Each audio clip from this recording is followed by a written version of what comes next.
Campfire Classics is a classic literature podcast. However, your hosts will occasionally use not-so-classy language and immature humor to describe very mature situations. As such, listener discretion is advised. Hi, I'm Ken Sandberg. And I'm Heather Michelle Lawler. Welcome to Campfire Classics, where we try to read those books that look really good on your shelves. It's another Wednesday here at Campfire Classics. Whee!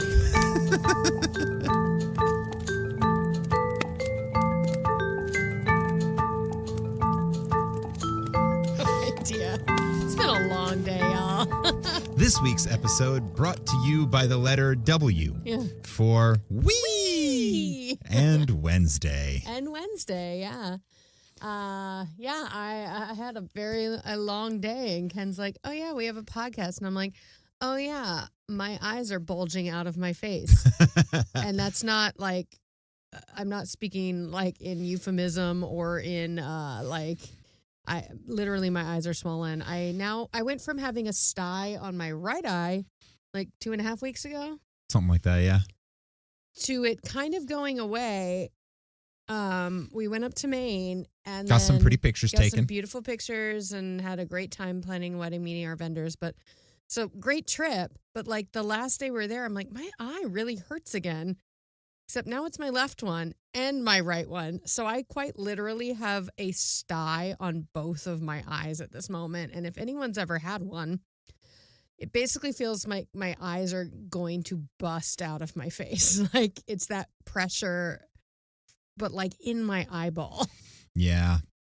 They're not fun. It's not cute. And it's not cute either. Like I have to wear my glasses. My glasses are cute, and I'm just not used to wearing them a lot. I can't wear any makeup. I can't I finally went to I got to the doctor today. I'm just going to keep doing what I did on the last one. Hopefully it'll go away, but I am seeing like an ophthalmologist next week. Yeah.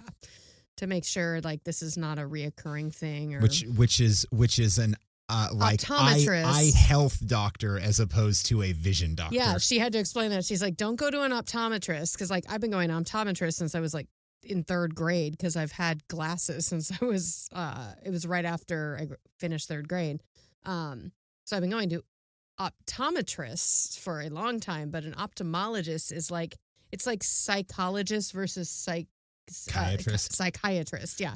One is like there for like, maintaining, and the other one is there for getting in and doing the dirty work, like meds, like surgery, that kind of stuff. So hopefully no surgery, but I will say the sty on my right eye has left me a large bump and very few eyelashes right in the middle of my eye.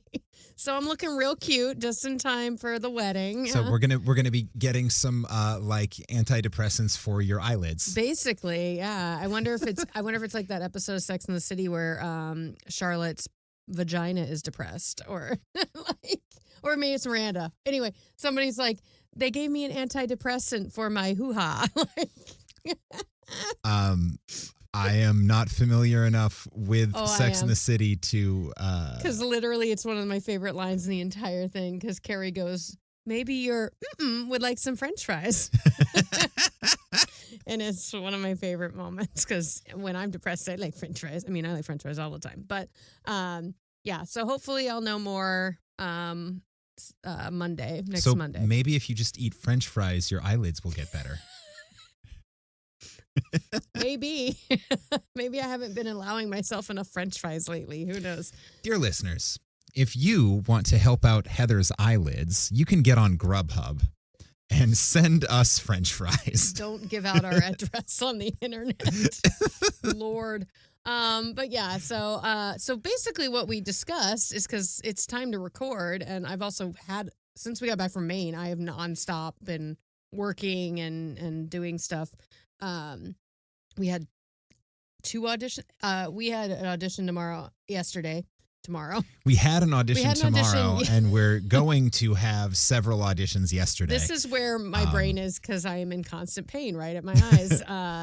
Anyone who has migraines, I'm so sorry. Basically, what's going to happen this week is I'm going to do a regular Ken's story time where I did the research and am reading the story, but we do have Heather to interrupt me every time I say hard and ejaculate. But so I'm just here. And Ken still hasn't read the story, so he's still reading it sight unseen, but he's going to have commentary. I know nothing about the story except that I really liked the title. However, on the front of penis jokes. Okay.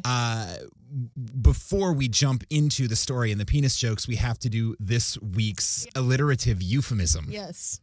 What letter are we on? We're up to G. G. I was going to say we're getting, okay. Yeah. So we have done aroused amusement, beef curtain belligerence, cock comedy, dick deliriousness, though I realize in retrospect that should have been dick drollness, because to be droll is to be funny. To be delirious is a different kind of funny. I mean, sometimes we get to a point of stupid that it becomes quite delirious. Yeah, it gets to deliriousness. Then E was ejaculatory entertainment. And last week with F, we had funny fornications. This week, we're up to G. I feel like gonads has to be a part of this. Gonad giggles? Gonad giggles! That's a great one. Is that the one? Yeah. Gonad giggles. All right. So this week, for the letter G, Heather will be filling in as many of the gonad giggles. Gonad is a word I don't think I've ever actually used in a sentence. It is just a funny fucking word when you're talking about a crotch. It's like, how you gonads doing? And aren't they, that's more like balls, right? Yes. Yeah. The gonads are the testicles. Yeah. I figured we were going to go with groin, but gonads is so much better. Gonads is such a better word. I love that my brain went directly to gonads. That's the American education system right there, baby. All right. Well, that was quick. Yeah. Love that was quick. Yeah, I like that.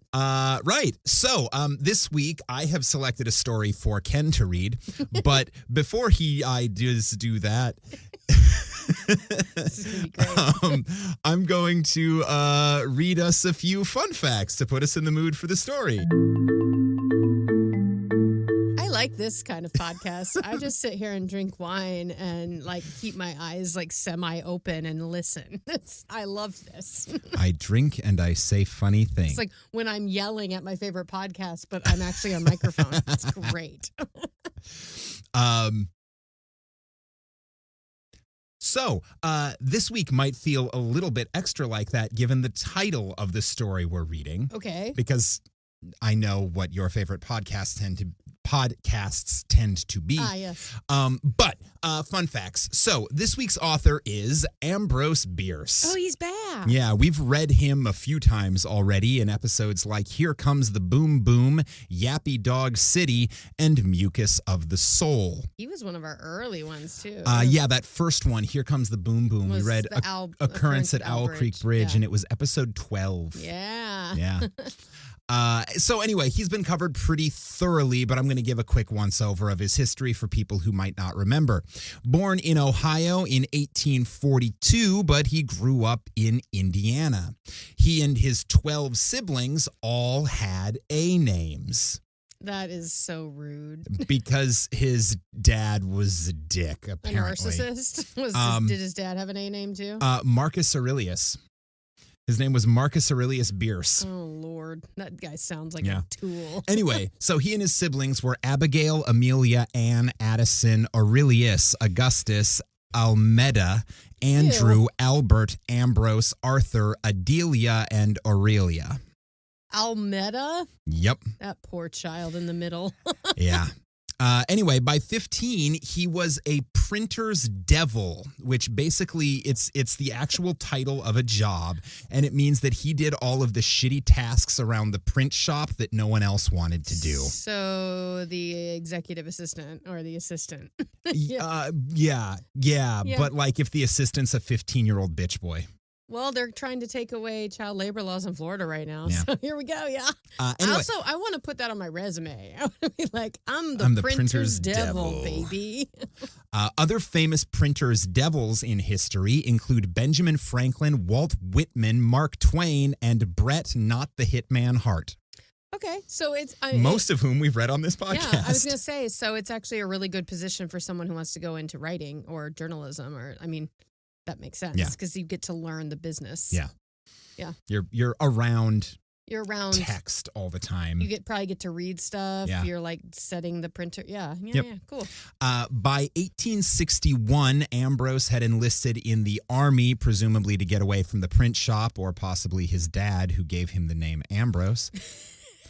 He fought throughout the Civil War as a member of the 9th Indiana Infantry, where he achieved the rank of first lieutenant. Which is why a lot of his stories are military. A lot of them are based around his time fighting in the Civil War, he became a journalist, a poet, and an author, publishing a staggering number of books, and eventually, at around the age of 70, going down to Mexico and disappearing without a trace. That's right. He has like an Agatha Christie disappearance, except he didn't come back. Except he never came back. He just went. Psh. He was either 71 or 72 years old, because we don't actually know when he disappeared either. He could still be alive. Well, that's the thing, is no one knows what happened to him except us. We determined in a previous episode that he was turned into a vampire. That's right. I remember this. Yeah. Yep. Anyway, that's all of the major stuff. If you're interested in more details, you can go back and listen to any of those previous episodes I mentioned, or jump on Google. It's not that fucking hard.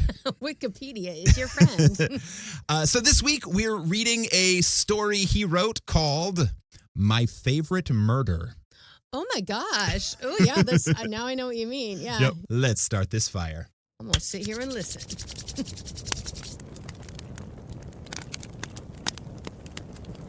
My Favorite Murder by Ambrose Bierce.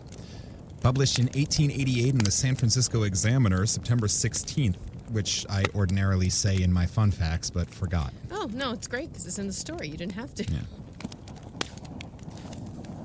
Having murdered my mother under circumstances of singular atrocity. Whoa! All right, well, getting down to business. Wow. I guess we know why this story's short. Damn. I like that he doesn't even say, having been accused of murdering my mother. It's just, nope, I did it. I did it. So now either he's a crazy psychopath, or I guess we don't know if it's a man or a woman, I guess, at this point. I always assume the narrator is a man if it's a male writer and a female if it's female. That is not true. Often not true. But, yeah, so this person has just admitted to murdering their mother in the first line of the story. So either you're a psychopath or your mother was a crazy person that, I don't ever condone murder, but, things happen. Which is guffaw funny, but Mom, I am not laughing at matricide. No. Ken and I both love our mothers and each other's mothers. My guffaw was shock, not delight. Yes. To be clear. It's very true. Speaking of shock and not delight, I would like to extend an apology to regular listener Lindsay, who wrote in and berated me for bringing up Boxing Helena last week. She had done so much therapy over the years to erase it from her memory, and apparently we trauma unlocked her. I still haven't seen it, and I will not be watching it. Yeah, because, it's a weird one. Wow. So sorry, Lindsay. So my sincerest apologies for that. And thank you for sending that lovely picture of a bookcase that we shared earlier this week. You can see it on our Instagram. It's lovely. Oh yeah, and on that note, listeners, send us pictures of your bookshelf. Yeah. It's cool. Whatever it is. It doesn't even have to be a shelf. It can be a stack. We have not had anyone share their Kindle imagery yet. Or their to-be-read stack of books on a nightstand. Or if people send their to-be-reads, I know how embarrassing that is because I love buying books and I rarely sit down and read them. So, yep, no judgment here. Anyway, we got 12 words into this story before back to the mattress side. Yes, so, there we go. My Favorite Murder by Ambrose Bierce. Having murdered my mother under circumstances of singular atrocity, I was arrested and put upon my trial, which Good. lasted 7 years. Holy shit. That's a long trial. In charging the jury, the judge of the Court of Acquittal remarked that it was one of the most ghastly crimes that he had ever been called upon to explain away. At this, my attorney rose and said, "May it please your honor, crimes are ghastly or agreeable only by comparison.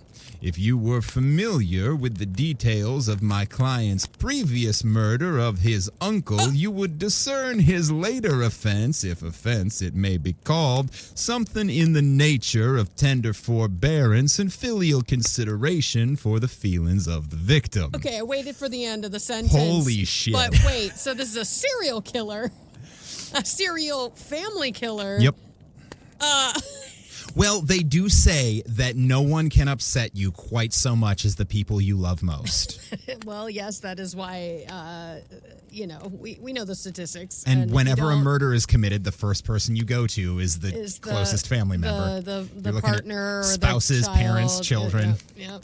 All right. Well, but damn, I love that he stands up. He goes, Your Honor, you haven't seen anything. You are not familiar with what he did to his uncle. Your Honor, you ain't seen nothing yet. This guy's certifiable. Oh, that's what it is. That's he's plucking a not guilty by reason of insanity. Oh, I wonder if that's where it's going to go. Yeah. And that's All why right. it took 7 years, because they had to because this was before that was really a thing. Because they're wading through 7 years worth of crimes. Oh, Lord. Anyway, the lawyer's not done yet because No, he he's not. continues. I waited till the end of the sentence because it was a long one. The appalling ferocity of the former assassination was indeed inconsistent with any hypothesis but that of guilt, and had it not been for the fact that the honorable judge before whom he was tried was the president of a life insurance company that took risks on hanging and in which my client held a policy, it is hard to see how he could decently have been acquitted. Oh, my God. So they were both in on it together, kind of? Conflict of interest there. That is some serious conflict of interest. I don't think judges should be allowed to own shares in life insurance policies. If your honor would like to hear about it for instruction and guidance of your honor's mind, this unfortunate man, my client, will consent to give himself the pain of relating it under oath. Oh, yes. Just this poor man has to reenact, the times he killed his family members. This is the wildest defense I have. I already want to see this played out with Jeff Bridges. Yeah. Like the late Gene Hackman, back when he was in his prime. Ooh, yeah. Because I love him in what is that? It's such a good movie. Runaway Jury. He's so good in that as the judge. I thought you were going to go with Mississippi Burning. Also there, but yes. Where he slaps someone, and that's where for several years we started referring to slapping someone as giving him a Gene Hackman. He got Gene Hackman. He didn't punch this guy. He slapped him like a little bitch. Another good movie. Yeah. The district attorney said, "Your Honor, I object. Such a statement would be in the nature of evidence, and the testimony in this case is closed. The prisoner's statement should have been introduced 3 years ago in the spring of 1881. Jesus Christ. In a statutory sense, said the judge, you are right. And in the court of objections and technicalities, you would get a ruling in your favor, but not in a court of acquittal. The objection is overruled. I accept, said the district attorney. You cannot do that. That, to be clear, that was accept, E-X-C-E-P-T. I take exception, not I accept, as in I understand. Yeah. That one's hard to, when you can't say it on paper. That doesn't translate into... Sometimes things don't translate well into text, like tone. accept. I tried to make it I accept. You but did, but you yeah. gotta, it's Anyway. good to explain that, yeah. You cannot do that, said the judge. I must remind you that in order to take an exception, you must first get this case transferred for a time to the Court of Exceptions on a formal motion duly supported by affidavits. A motion to that effect by your predecessor in office was denied by me the first year of this trial. Mr. Clerk, swear in the prisoner. Oh, our justice system is special. Wow. The customary oath having been administered, I made the following statement, which impressed the judge with so strong a sense of the comparative triviality of the offense for which I was on trial that he made no further search for mitigating circumstances, but simply instructed the jury to acquit, and I left the court without a stain upon my reputation. Holy shit. This is going to be a good testimony. Holy fuck. So he's going to get away with it. Yep. Okay, here we I know go. you want to arrest me for this horrible crime I committed, but when I tell you about this even worse crime I committed, you're going to let me go. I am very intrigued by what this is about to be. All right. I was born in 1856 in Kalamaki, Michigan, of honest and reputable parents, one of whom heaven has mercifully spared to comfort me in my later years. In 1867, the family came to California and settled near Ballard Mountain, where my father opened a road agency and prospered beyond the dreams of avarice. He was a reticent, saturnine man then, though his increasing years have now somewhat relaxed the austerity of his disposition, and I believe that nothing but his memory of the sad event for which I am now on trial prevents him from manifesting a genuine hilarity. Well, yes, you killed his wife. Yeah, that will ruin a person's sense of humor. That'll damper their sense of hilarity, indeed. I love that he's like, lucky enough, one of my parents is still here. And it's like, well we know what happened to the other one. You've confessed. There's got to be a twist here. There's got to be. 4 years after we had set up the road agency, an itinerant preacher came along and, having no other way to pay for the night's lodging that we gave him, favored us with an exhortation of such power that, praise God, we all were converted to religion. Oh, no. My father... The Latter-day Saints showed up. I mean, they're out in California, and it's the 1800s. I mean, they're there. It's like... They're there. Have you read about the Church of Jesus Christ of Latter-day Saints? My father at once sent for his brother, the Honorable William Ridley of Stockton, and on his arrival turned over the agency to him, charging him nothing for the franchise nor plant, the latter consisting of a Winchester rifle, a sawed-off shotgun, and an assortment of masks made out of flour sacks. Okay, so bank robbers? This sounds like the bunch of shit that, like, Old West, like, bank robbers would have. Yep. Depending on the color of the sacks. Like, what? Oh. Uh-oh. The family then moved to Ghost Rock and opened a dance house. Sluts. It was called the Saints Rest Hurdy-Gurdy. Hurdy-gurdy! Yes. Insert hurdy-gurdy music here. Yep, and this is going to be Craig playing it. And the proceedings each night began with prayer. What a weird dance hall this is. Dance hall with hurdy-gurdy and prayer. Sure. That's weird. It was there that my now sainted mother, by her grace in the dance, acquired the sobriquet of the Bucking Walrus. Oh, shit. That was her nickname? The Bucking Walrus. All right, Mom. That's... That doesn't sound like a compliment. I wouldn't... Yeah. I am not, I would not be overjoyed if that was what my plaque said underneath my picture at the dance hall. No. That that gives me I think I'd be looking for an idea of size and teeth and and also and not agility. Exactly grace. Yes, agility. Yes, there's a lot of stomping and a lot of like heavy, because like walruses. They flop. They flail. I'm literally flumping against the wall right now. You can't see it, but yes. Okay. Good times. This is a weird place. The fucking bucking walrus. If she's a fucking bucking walrus, that's a whole different. That's a different kind of dance hall. No wonder they're praying. Fucking walrus. No, I like that she's the fucking bucking walrus. It's the rhyme, the scansion there. Yeah. Here comes Mom, the fucking bucking walrus. They call her Fuck Buck for short. She wears antlers when you ask her nicely.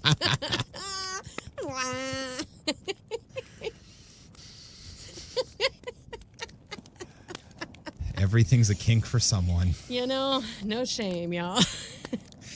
In the fall of 75, I had occasion to visit Coyote on the road to Mahala and took the stage at Ghost Rock. There were 4 other passengers. This is some Wild West shit out here. Yeah. About 3 miles beyond Ballard Mountain, persons whom I identified as my Uncle William and his 2 sons held up the stage. Told you.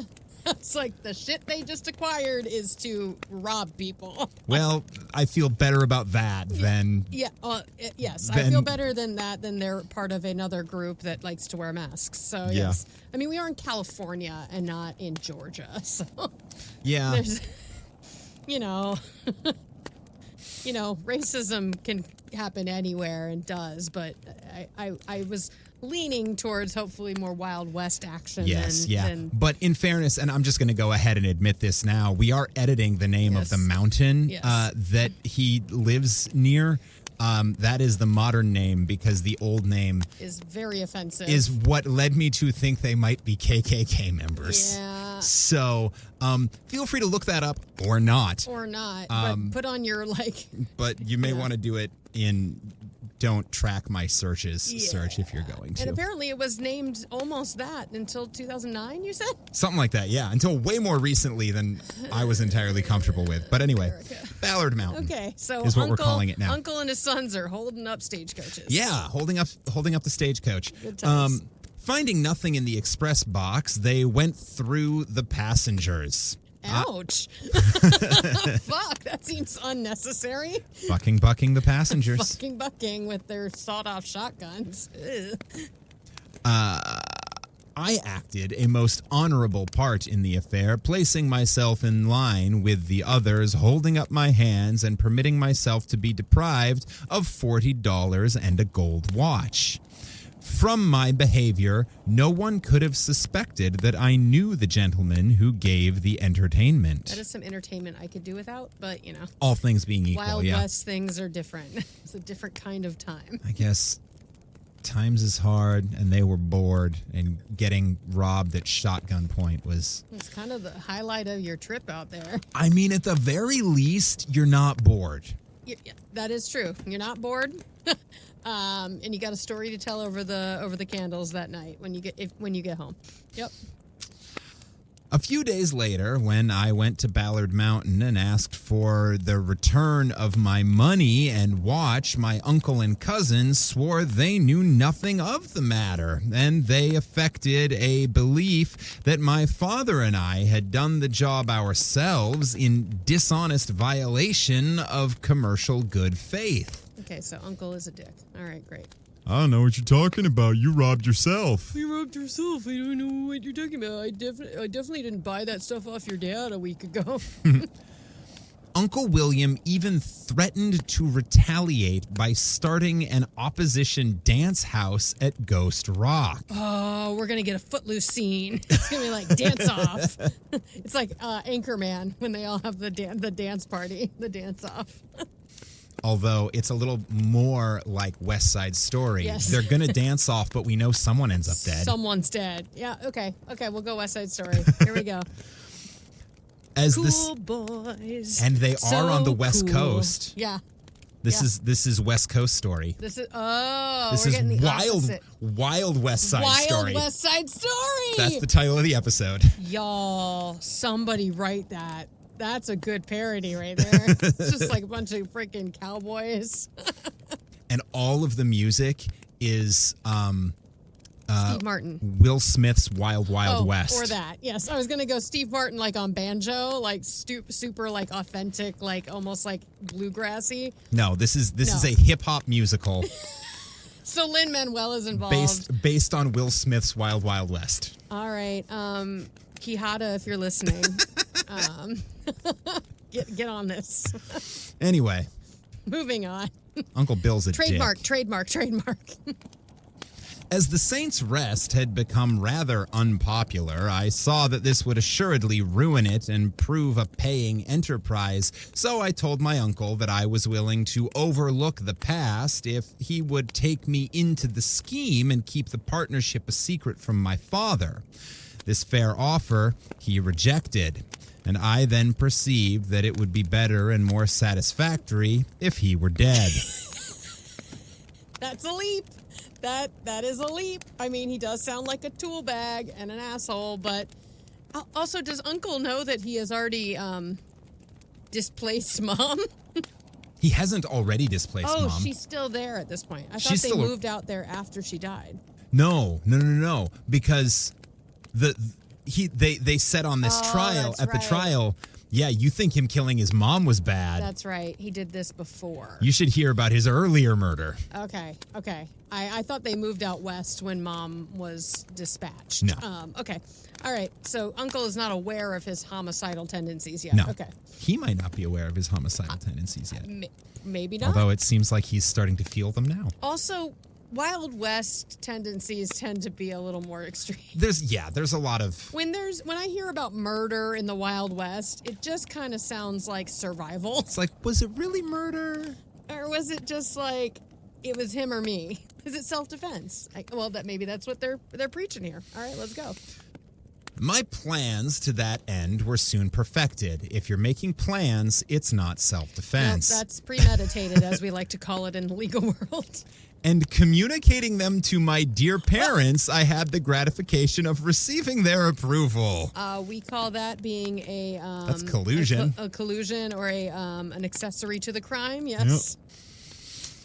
My father said he was proud of me, and my mother promised that although her religion forbade her to assist in taking human life, I should have the advantage of her prayers for my success. It was a different time, y'all. Damn. God will not allow me to commit murder, but I'll ask him to help you But anyway. I'll be like, assist my son in his endeavors. As a preliminary measure, looking to my security in case of detection, I made an application for membership in that powerful order, the Knights of Murder. That's a bad name. I mean, seems to be right on they're hitting the nail on the head there, but if they're trying to be a secret society in any way, you fucked. And in due course was received as a member of the Ghost Rock Commandery. I like that there's multiple stations of this Knights of Murder. It's like what's the Knights of The Knights Who Say Knee. There's the Knights Who Say Knee. The Knights in Satan's Service. Yes, there's the Knights. It's in National Treasure, the best movie of all time. The Knights Templar. Yes, thank you. Instead of the Knights Templar or the Masons, it's the Knights of Murder. This is the Assassin's Guild that you can join in every single video game RPG. There you go. Yeah, it's like, I'm enrolling. Let's go. Let's do this. On the day that my probation ended, I was for the first time permitted to inspect the records of the order and learn who belonged to it. There's a probationary period. That makes sense, I guess. They have to make sure you're not, crazy, even though you've applied to a thing called the Knights of Murder. They have to make sure you're trustworthy, because it is a secret society. They have to make sure you're the right kind of crazy. Yes, exactly. Oh, you're our kind of weird. You could be in our fraternity. They had to haze them first. Yep. All the rites of initiation having been conducted in masks. Oh, that's why you... Yeah. There it is. Fancy my delight when, in looking over the roll of membership, I found the third name to be that of my uncle, who indeed was Junior Vice Chancellor of the Order. Oh, shit. Here was an opportunity exceeding my wildest dreams. To murder, I could add insubordination and treachery. It was what my good mother would have called a special providence. About this time, something occurred which caused my cup of joy, already full, to overflow on all sides. Sir, you need to calm down. Circular cataract of bliss. Okay, don't need to go after my eye problems right now, sir. Jesus Christ. Insult to injury. Insult to literal injury right now. Don't be talking about your cataract of bliss. I got the sty of sadness. 3 men, strangers in that locality, were arrested for the stage robbery in which I had lost my money and watch. They were brought to trial, and despite my efforts to clear them and fasten the guilt upon 3 of the most respectable and worthy citizens of Ghost Rock, convicted on the clearest proof.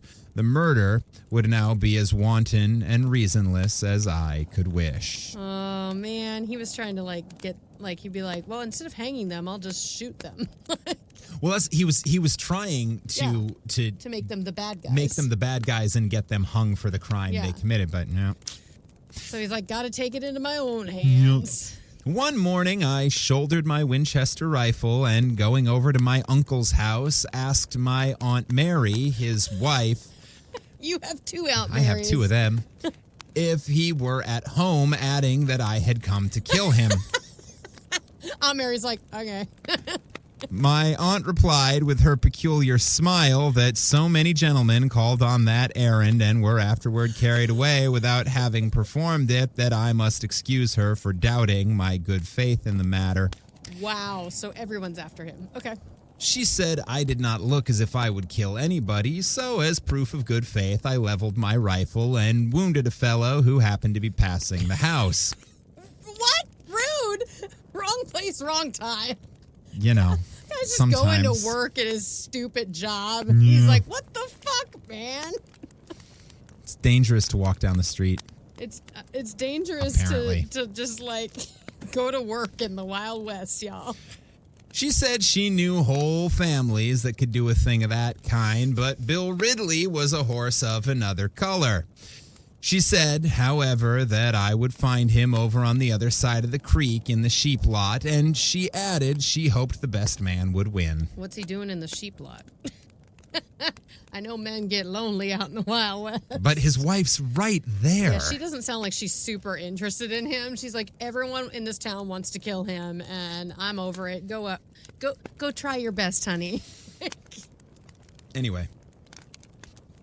She added that she hoped the best man would win. My Aunt Mary was one of the most fair-minded women that I have ever met. See? I found my uncle down on his knees, engaged in skinning the sheep. That's what we call it, I guess. Skinning the sheep in quotations. Seeing that he had neither gun nor pistol handy, I had not the heart to shoot him, so I approached him, greeted him pleasantly, and struck him a powerful blow on the head with the butt of my rifle. I have a very good delivery, and Uncle William lay down on his side, then rolled over on his back, spread out his fingers, and shivered. Before he could recover the use of his limbs, I seized the knife that he had been using and cut his hamstrings. Ouch. You know, doubtless, that when you sever the tendon Achilles, the patient has no further use of his leg. It is just the same as if he had no leg. Well, I parted them both, and when he revived, he was at my service. As soon as he comprehended the situation, he said, "Samuel, you have got the drop on me and can afford to be generous. I have only one thing to ask of you, and that is that you carry me to the house and finish me in the bosom of my family." This is a trick. I told him I thought that a pretty reasonable request, and I would do so if he would let me put him into a wheat sack. He would be easier to carry that way, and if we were seen by the neighbors en route, it would cause less remark. He agreed to that, and going to the barn, I got a sack. This, however, did not fit him. I was like, is this like a tiny man? Like, you're just going to put him in a sack and carry him? Yeah, it was too short and much wider than he. So I bent his legs, forced his knees up against his breast, and got him into it that way, tying the sack above his head. He was a heavy man, and I had all that I could do to get him on my back, but I staggered along for some distance until I came to a swing that some of the children had suspended to a branch of an oak. Here I laid him down and sat upon him to rest. And the sight of the rope gave me a happy inspiration. Lord. In 20 minutes, my uncle, still in the sack, swung free to the sport of the wind. I had taken down the rope, tied one end tightly about the mouth of the bag, thrown the other across the limb, and hauled him up about 5 feet from the ground, fastening the other end of the rope also about the mouth of the sack. I had the satisfaction to see my uncle converted into a large, fine pendulum. I must add that he was not himself entirely aware of the nature of the change that he had undergone in his relation to the exterior world, though in justice to a good man's memory, I ought to say that I do not think he would in any case have wasted much of my time in vain remonstrance. What's remonstrance mean? To reprimand. Oh, okay. Well, he's also like bleeding out of his legs. I Yeah. keep thinking about that. I'm like, there's a lot of like nerves back there. I mean, yes, it makes you not be able to walk, but it also like bleeds a lot. I'm thinking there's a decent chance he's not alive already. Yeah, at I was this going to say point. he might already be dead. Yeah. Like you boinked him on the head. Boinked, that's not the right word. You cracked him on the head. Like You hard. walrus bucked him on the head. you fucking bucked him on the head, and then you like cut his fucking Achilles tendons, like, and now you're dragging him across on a bag. You were like, sitting on him for a while. yeah. So, Uncle William might be in a rough place already. Uncle William had a ram that was famous in all that region as a fighter. It was in a state of chronic constitutional indignation.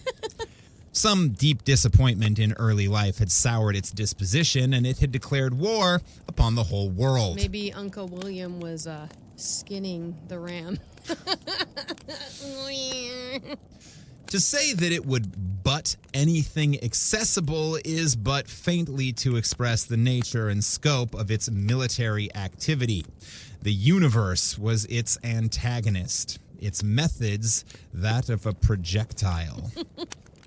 It fought like the angels and devils in midair, cleaving the atmosphere like a bird describing a parabolic curve and descending upon its victim at just the exact angle of incidence to make the most of its velocity and weight. Its momentum, calculated in foot tons, was something incredible. It had been seen to destroy a 4-year-old bull by a single impact upon the animal's gnarly forehead. It's an angry ass sheep, man. That ram killed a bull? Yeah. By headbutting that's it? Fucking nuts, man. It's fucking bucking nuts, man. Bucking nuts. Bucking nuts. No stone wall had ever been known to resist its downward swoop.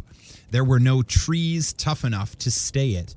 It would splinter them into matchwood and defile their leafy honors in the dust. What kind of fucking sheep is this? Sounds like a Greek god, like demon.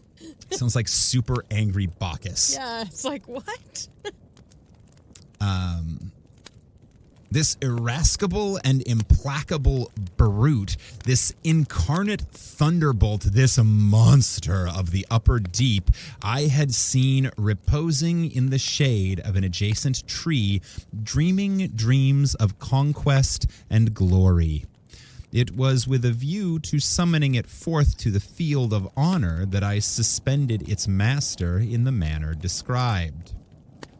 Having completed my preparations, I imparted to the avuncular pendulum a gentle oscillation, and retiring to cover behind a contiguous rock, lifted up my voice in a long, rasping cry whose diminishing final note was drowned in a noise like that of a swearing cat, which emanated from the sack. So he's going to enlist this ram to kill his uncle. Yep. I think is what is about to happen. He's about to get goated to death. Goated. It's a whole new reason, whole new definition for the goat. Instantly, that formidable sheep was upon its feet and had taken in the military situation at a glance. In a few moments, it had approached, stamping, and within 50 yards of the swinging foeman, who now, retreating and anon advancing, seemed to invite the fray. Suddenly, I saw the beast's head drop earthward, as if depressed by the weight of its enormous horns. Then a dim, white, wavy streak of sheep prolonged itself from that spot in a generally horizontal direction to within about 4 yards of a point immediately beneath the enemy. There it struck sharply upward, and before it had faded from my gaze at the place whence it had set out, I heard a horrid thump and a piercing scream, and my poor uncle shot forward with the slack rope higher than the limb to which he was attached. Here, the rope tautened with a jerk, arresting his flight, and back he swung in a breathless curve to the other end of his arc. The ram had fallen, a heap of indistinguishable legs, wool, and horns, by pulling itself together and dodging as its antagonist swept downward. It retired at random, alternately shaking its head and stamping its forefeet. When it had backed about the same distance as that from which it had delivered the assault, it paused again, bowed its head as if in prayer for victory, and again shot forward, dimly visible as before, a prolonged white streak with monstrous undulations, ending with a sharp ascension. Its course this time was at a right angle to its former one, and its impatience so great that it struck the enemy before he had nearly reached the lowest point of his arc. In consequence, he went flying round and round in a horizontal circle whose radius was about equal to half the length of the rope, which I forgot to say was nearly 20 feet long. It's a cartoon. His shrieks crescendo in approach and diminuendo in recession. I see an animated Looney Tunes cartoon right now. His shrieks crescendo in approach and diminuendo in recession made the rapidity of his revolution more obvious to the ear than to the eye. He had evidently not yet been struck in a vital spot. Just playing with him right now. His posture in the sack and the distance from the ground at which he hung compelled the ram to operate upon his lower extremities and the end of his back. Like a plant that has struck its root into some poisonous mineral, my poor uncle was dying slowly upward. Somebody read Othello. Poisonous mineral is in my favorite Iago speech that I use. Like a poisonous mineral gnaws my inwards. Yeah. That's what's happening here. But the poisonous mineral is a pissed off goat. It's a sheep. It's a ram. That's a sheep. Yeah, it's a boy sheep. Yeah, it's a big ass fucking boy sheep. Where was I? Ah, yes. After delivering the second blow, the ram had not again retired. The fever of battle burned hot in its heart. Its brain was intoxicated with the wine of strife. Like a pugilist who in his rage forgets his skill and fights ineffectively at half arm's length, the angry beast endeavored to reach its fleeting foe by awkward vertical leaps as he passed overhead, sometimes indeed succeeding in striking him feebly, but more frequently overthrown by his own misguided eagerness. It's like a giant fucking pinata. This sheep is getting a pinata birthday party. It's like Lino when she's attacking the butterfly. But yeah, but if it was like hanging from the sky, it's like when you do like a cat toy that like flutters above their head. Yeah, but also pinata because it's beating the shit out of it. Yeah, and when it gets the right hit, it's gonna win a prize. It's gonna win prizes. It's gonna be messy. But as the impetus was exhausted and the man's circles narrowed in scope and diminished in speed, bringing him nearer to the ground, these tactics produced better results, eliciting a superior quality of screams, which I greatly enjoyed. Suddenly, as if the bugles had sung truce, the ram suspended hostilities and walked away, thoughtfully wrinkling and smoothing its great aquiline nose and occasionally cropping a bunch of grass and slowly munching it. It seemed to have tired of war's alarms and resolved to beat the sword into a plowshare and cultivate the art of peace.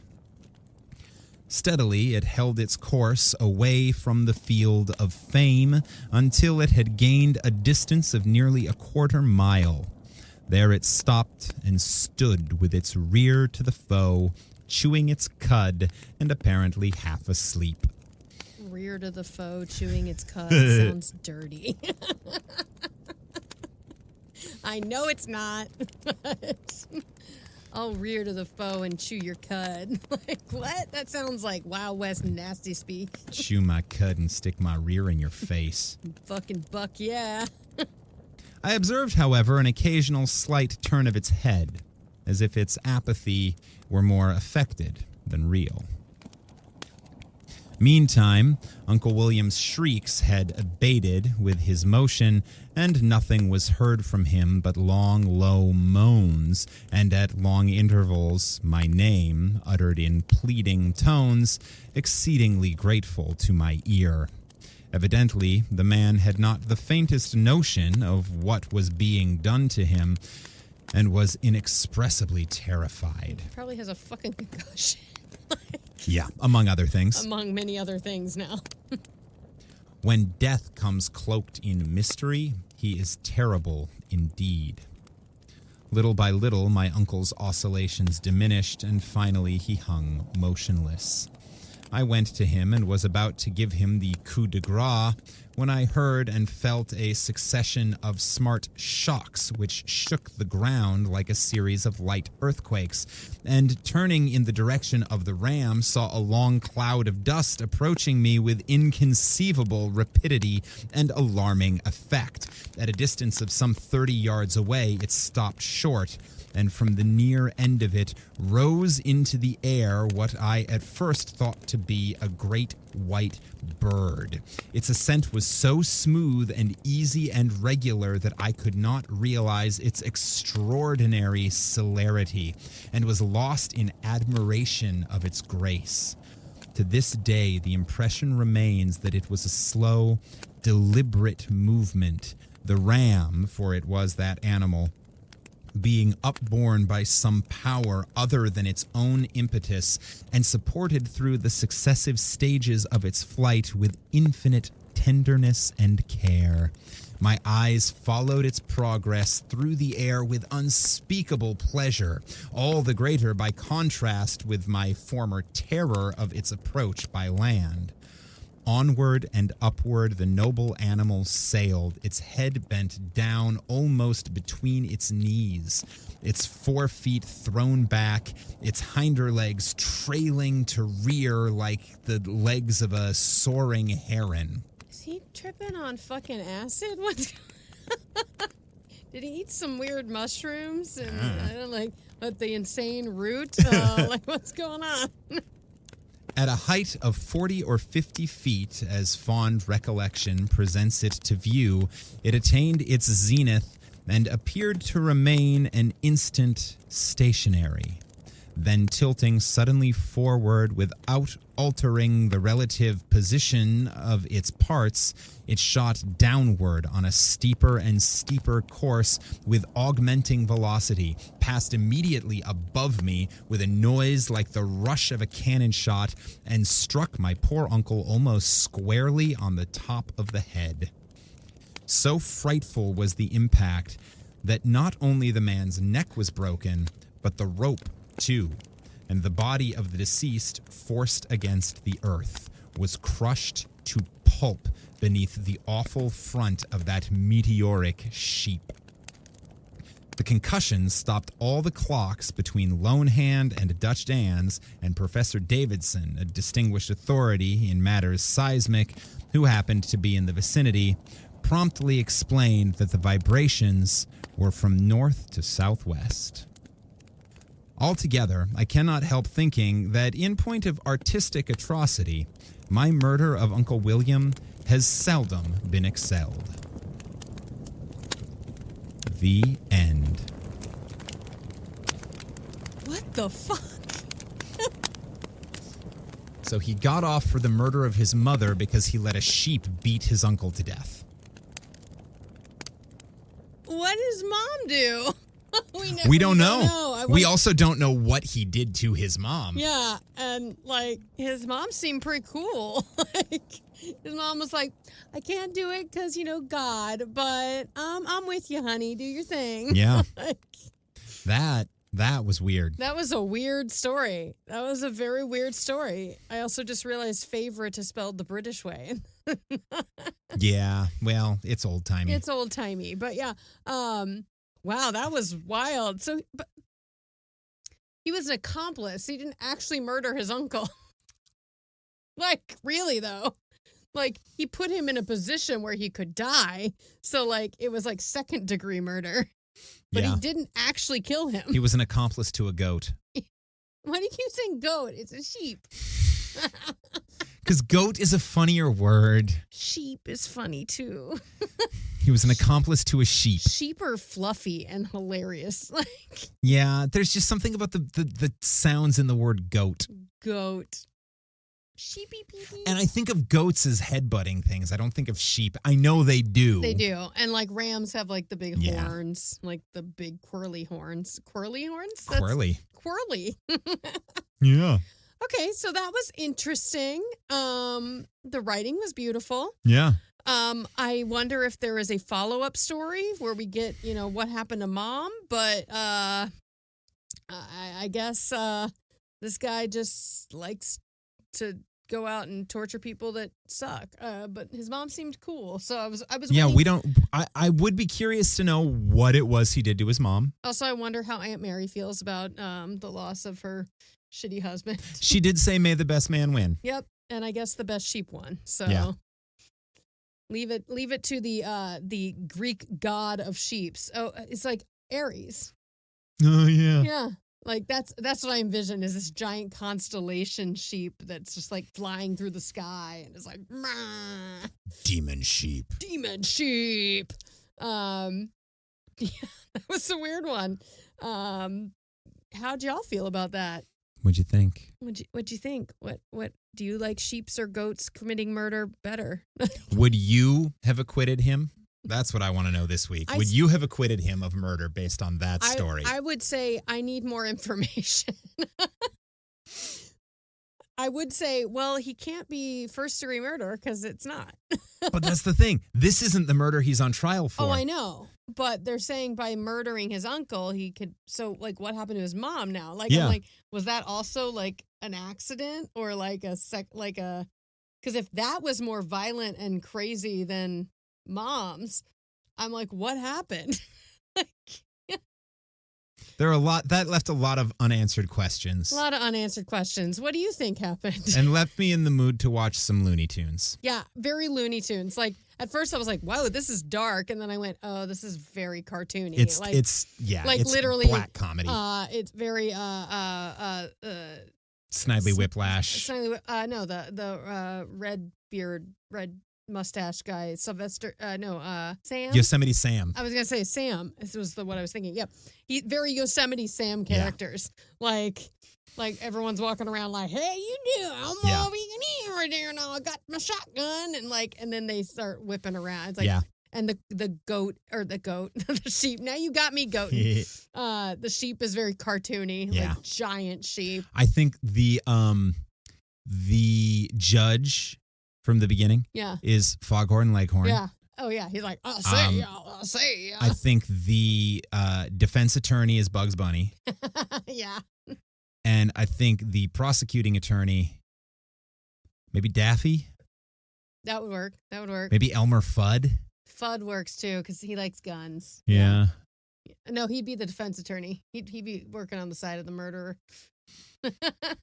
Yeah, except Bugs Bunny usually wins, and he does get off. That's true. That is true. I bet he does. He goes home and skins the sheep. Uh-huh. That's a euphemism I didn't ever think I would put together, but... So, listeners, send us your thoughts on that story, and on that episode, and on Ambrose Bierce, and on the cruelty of giving all of your children names that start with the same letter. And then they write crazy stories where sheep kill their uncles, I guess. Also, send us pictures of your bookshelf, because I want to see what your bookshelf looks like, because I'm a creeper like that. I like the song with it. Thank you. That was very Heather of you. When you're sending those things in, go ahead and write into 5050artsproduction@gmail.com or message us on any of our social media by looking for Campfire Classics Podcast. And go ahead and include this week's secret passcode, which is Gonad Giggles. Gonad Giggles. That's everything I have for this week. You got anything? No, I'm good. I'm going to go put a hot compress on my face. Yeah. Specifically my eyes. All right. Well, enjoy that compress. Listeners, maybe you can do the same thing. I don't know. It probably feels good. But whatever you're doing, until next week, this has been Campfire Classics, where we try to read those books that look really good on your shelf. I got the style.